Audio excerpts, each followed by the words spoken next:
Monopoly Cheaters Edition has intentionally deceiving/bad title and presentation. The cheats are incorporated into the mechanics rather than the game incorporating real cheating, making the game unappealing to actual cheaters. It portrays itself as a Monopoly game despite the distinct lack of Monopoly gameplay within its optimal strategy. It does not enhance the things that fans of Monopoly enjoy and instead destroys them, making the game unappealing to Monopoly fans despite supposedly being a Monopoly spin-off. With the removal of houses, hotels were advertised as the preferred cheater's choice of building, and now it's the only choice. This is all to say Hasbro flaunts their awful changes as positives. Minimal effort was put into development. The best aspects of the game are the physical and artistic designs, leading to a game that looks appealing on the shelf and never delivers the same feeling in the gameplay. This game is a broken mess, more on that later, and Hasbro willingly produced this game with seemingly no playtesting or rule revisions. Ultimate Cheaters mode has absolutely no thought put into it, and it breaks everything, not kidding. Original features from Monopoly have been removed for seemingly no reason. The most likely reason for most of these changes to be implemented was to make the game faster. Meanwhile, there are unintended side effects that make the game longer, resulting in a playtime that's about the same as base Monopoly, making the random exclusions useless. Houses and the housing system have been removed, bringing the value of hotels down significantly and removing strategies that involve houses, such as the 3-house Monopoly strategy and many more. This removes the satisfaction of slowly building up your properties with houses only to become rich so you can afford to build hotels. The consequences of landing on a property with a hotel are greatly reduced due to the value of hotels, and because of that, hotels have lost a lot of their power, making them less worth their cost and less satisfying to own. Railroads have been changed significantly. They can no longer be bought, and instead move a player a quarter of the way across the board automatically when they land on one. This removes the versatile and potentially powerful railroad strategies and removes a whole mechanic from the game. The amount of properties players can own has been greatly reduced by this, resulting in lower player power and far less strategies, especially when it comes to trades. Nothing eventful happens when you land on any of these new railroads, it only prolongs the game. Movements are defined by random chance, so a static movement option is effectively a wasted turn in this case. The railroads are no longer named, which is something that doesn't even impact the gameplay, but there was no reason to remove any ounce of character the original board contained. Both utility spaces have been removed. This, along with the railroad and tax spaces, remove an immense amount of variety from the game, resulting in a much more boring and repetitive experience. This removes yet another unique mechanic from the game for seemingly no reason. Both tax spaces have been removed. Less variety equals less replayability equals less fun, along with various other points I've already covered. Even if you don't enjoy the various variety spaces, there's no reason to want them gone. At the very least, they can serve as fodder for other players to purchase while you focus on more valuable properties. There are also several other versions of Monopoly that remove the same features, so you can play those instead of Monopoly Cheaters Edition. With so many spaces removed, the board is much smaller and less impressive visually. The jail system is awful. Only one player can be in jail. The only reason this is the case is because the handcuff exists. The handcuff must be connected to the board. While you're in jail, you must wear the handcuff, assuming it fits around your wrist. It's just a little too small, and the chain that connects it to the board is far too short, resulting in a very uncomfortable experience at best and a flipped board at worst.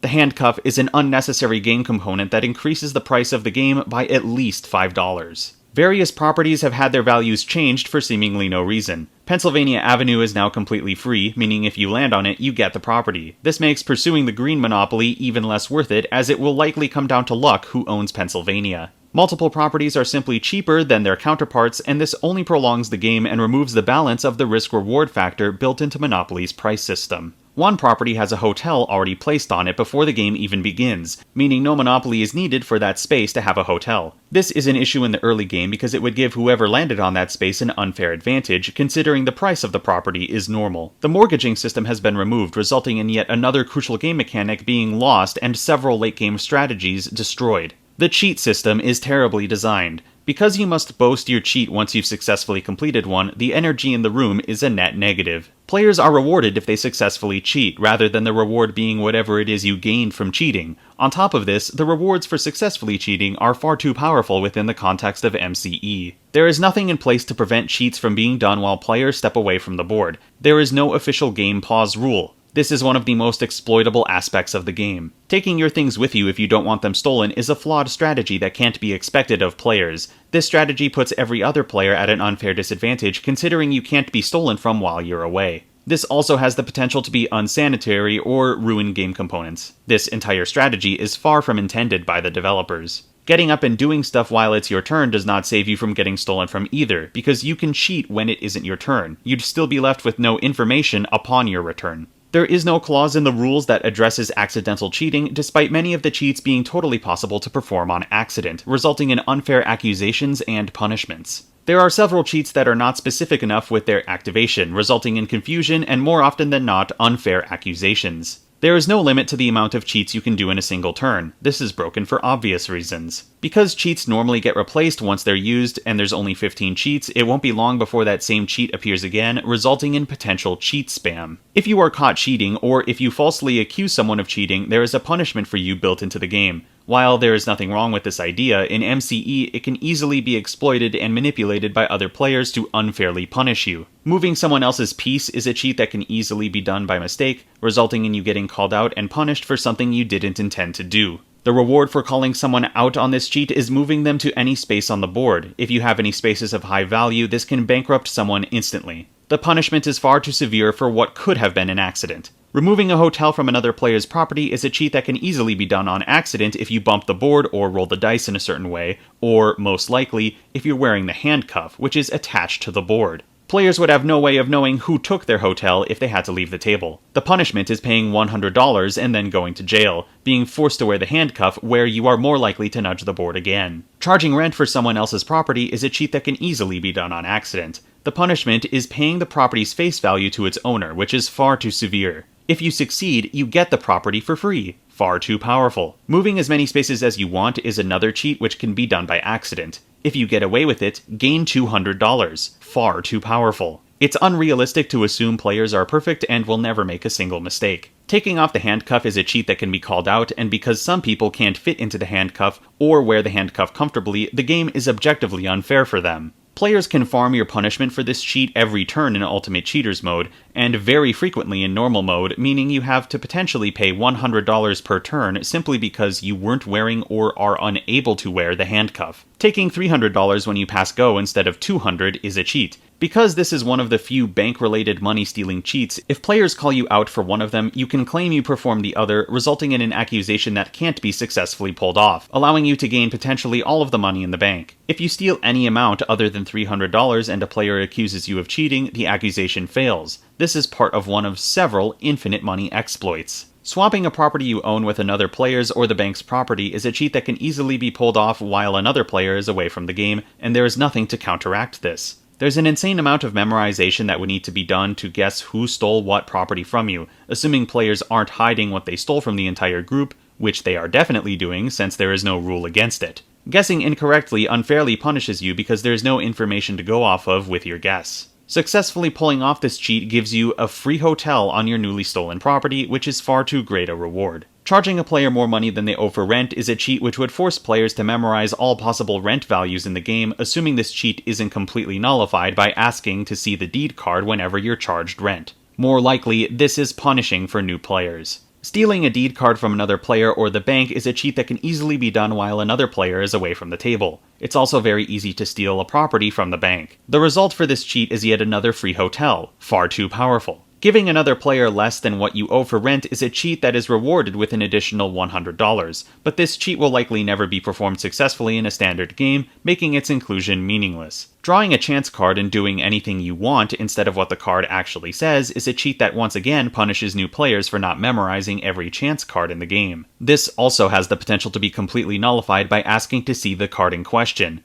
If left unchecked, this cheat could break the game in an unquantifiable amount of ways. Moving a hotel from the bank or another player's property onto your property is a cheat which can easily be done if you buy hotels in bulk from the bank. Stealing any amount of money from the bank is a cheat which is easy to pull off, and the reward for doing so forces all players to pay you $100, which is by far the most unbalanced risk-to-reward ratio cheat in the game. Skipping out on rent is a cheat that rewards you with the property you skipped paying rent on. That reward is far too great. Stealing money from another player is a cheat that can easily be done while they're away from the table. You are rewarded by getting to keep the property, and you get the opportunity to purchase the least valuable unowned property. Too powerful. Every player is their own banker, and the banker setup is passed around every turn. This is incredibly tedious. Due to the nature of the game, players will be staring you down as you perform your turn and watching the banker setup the whole time. This is not a fun feeling, and with the right group can completely invalidate any cheating that you attempt. The less attention you pay to the game, the more unfair the game is towards you, and the more you pay attention, the more stressful and hostile the game environment becomes. Chance and chest cards give people free hotels, send people to jail and consequently the handcuff, and force trades, which is very broken for obvious reasons. Hotels are far too common a reward and far too easy to obtain, making them almost worthless. Frequent cheating is essentially required if you want to win, and this is only because the cheats are so powerful. This makes most base Monopoly mechanics that return not worth using at all. Cheating in normal Monopoly is better in every way, making the entire cheat system of MCE pointless. You can cheat in any way you want in base Monopoly. MCE creates its own rules for cheating and forbids all cheating that isn't part of the 15 included. Because the cheats are actual mechanics, they don't feel like cheating, and that's because they aren't. Because cheating is expected in MCE, cheaters will have a harder time cheating, making the game far less fun for them. Ultimate Cheaters mode allows for real cheating again, making the entire game pointless. MCE is more expensive than base Monopoly despite containing less components and content. There are multiple game-breaking infinite money exploits in MCE. There shouldn't be any. Most of them use a combination of a cheat and a chance or chest card. Considering there are multiple, they are totally possible to obtain. There are no IOU bank rules in MCE, meaning an infinite money exploit is effectively a win. Here are a few other points to keep in mind. Altering MCE to make it better does not make the real MCE any better. Games are designed around optimal play, and if you aren't playing MCE, or any game for that matter, to the fullest, or without considering every available mechanic, then you aren't playing MCE as intended. Hasbro, the third largest toys and games company in the world, deserves to be criticized harshly considering they have the resources to make the best games there are. MCE is factually not a social deduction game, and none of its flaws can be redeemed by calling it one. There are simply no social deduction mechanics present in the game. This game is meant for families, meaning nearly everyone is meant to be able to play and enjoy the game. Whatever the game's actual intended audience is, the vast majority of people hate it for the reasons I described. This is not just a kids game because it isn't marketed as one, and Monopoly Junior exists. MCE is bad all on its own, not just because it's related to base Monopoly. MCE wasn't made bad on purpose, regardless of if the game's predecessors' were. The tagline, Fast Dealing Property Trading Game, is not meant to advertise MCE as a faster version of Monopoly, nor is the tagline unique to MCE.